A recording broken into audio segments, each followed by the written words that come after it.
one end of the property on the front edge of the Anabranch River, and we go about 24 kilometres west of here. So it's a long, skinny property, and it varies quite significantly. You know, most people would say, oh, you're a livestock farmer. We'd consider ourselves landscape managers, and that's where our focus is. There's a bit of thinking behind that in the largest asset in our business is the landscape. So that's our income producing asset. It's not necessarily our livestock. So it's how we manage our landscape that is going to make us our income. That's the way we'd see it. And my understanding of reading about the Aboriginal people that lived in Australia was that they were more strongly linked to the landscape. Yes, they had totems around animals. However, the landscape was key to them, and I think that that's something that we should learn from our Indigenous ancestors.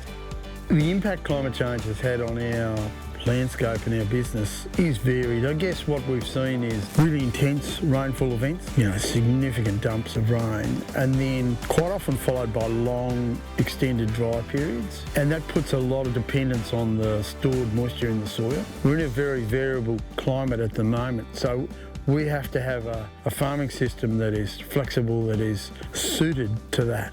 And with these intense rainfall events, it's quite hard to store that moisture in the soil because it naturally wants to run off, especially where there's bare soil. So it's really put an emphasis on us to make sure we've got the ground covered in vegetation and we can harvest all that moisture, keep that moisture in the soil, and also be able to then use it. We've had to increase our abilities to manage our livestock, to rotate our stock around so that we're having enough rest so that this country can recover even through a long dry period and grow and produce pastures. We've had to make sure that our numbers are really flexible. We can sell down, we can buy up, so we've had to increase our knowledge of the livestock market. But yeah, we keep asking those questions all the time. You know, have we got the right livestock for the pasture we have currently, and how can we change? We just need to make sure, again, our environment is able to cope with intense rainfall events, long dry spells, and we can only hope to keep improving our ground cover, keep improving the diversity of plants, so that the more diverse we have in the plant species, it doesn't matter when it rains, something's going to grow. And that's so important, because even if you might consider something a weed, if it's growing, it's possibly a harbour for another really good plant.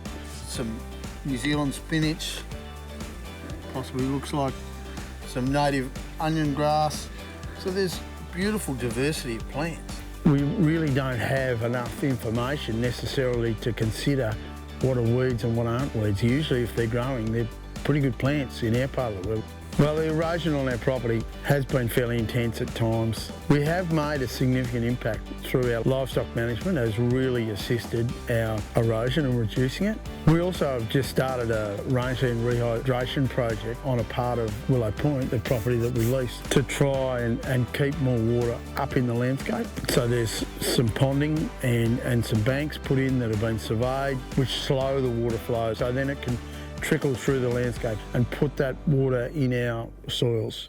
What we want to do to complete this project is put some banks in there which slow it down again, and we can slow it down progressively. So with our fencing, when we divided and made smaller paddocks, we chose to use low cost, low impact fencing. So it's 3-wire electric fence with a top and bottom hot wire and a middle earth wire, and there's 40 metres between posts and one dropper in between. So it's a cheap way to fence. Now, the reason we utilise that fencing is because our needs were to keep livestock in an area where they can graze and then move them on. It wasn't about keeping different classes of livestock separate. So with that in mind, we're just going, right, well, we just need a fence that works for 90-95% of our stock. It doesn't matter if a few stock get through into the next paddock. In fact, they're giving us a signal. You know, stock only goes through a fence when they're chasing feed or water, or maybe to find a ram or a ram to find the ewes. Well, they're all giving you signals. So you need to read those signals. And a lot of the times, keeping stock together is as much about how we handle them and how we train them as it is the fencing we use. Different classes of livestock. They're in a paddock for different periods of time, sometimes short, sometimes longer. All those sorts of things, the diversity of management is going to add to our plant diversity, because one style of management might suit one or two or three different sorts of plants more than others, and so you're going to get a dominance of them. We want to make sure that we're going to have a vast array of management that is going to suit many different plant types, and at different times of the year, those plants will flourish. You can see remnants of footprints, and so it's made the soil, instead of being perfectly smooth and flat, now there's lots of hollows and some really good sites of where a seed can collect a bit of soil, can germinate, and so there's very varying different harbours right across this little patch here. So this is where the animals have assisted. So we've ponded a bit of water. Some animals have been in here, they've been out of here for a week, and there's some benefits here, and we'll rest this paddock for a while longer yet and just see what comes up.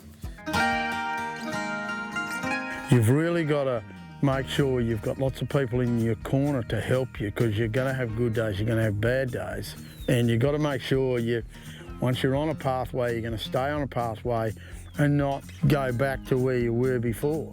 And once you acknowledge that and become aware of it, you can't unsee it or unknow it. So then you need to take some action. But what action you should take is unknown. So the challenges were more around, gee, I know this is bad, but how do I fix it, and how am I going to improve it? That's really tough. With the support structures and people around you that have different perspectives on what you're doing, then they can interpret things different ways, give you different ideas. The only way to change the overheads normally is to redesign the business and change it, and so that's what we did. We changed to a rotational grazing system, changed around the business, reduced our capital investment in our machinery, and that's generated a more profitable, lower cost business. You can't dodge change, as much as it might be easy to keep doing what you're doing, and view change as positive and let's move forward. It just helps in so many different ways, and really it brings about an energy and enthusiasm that I just love.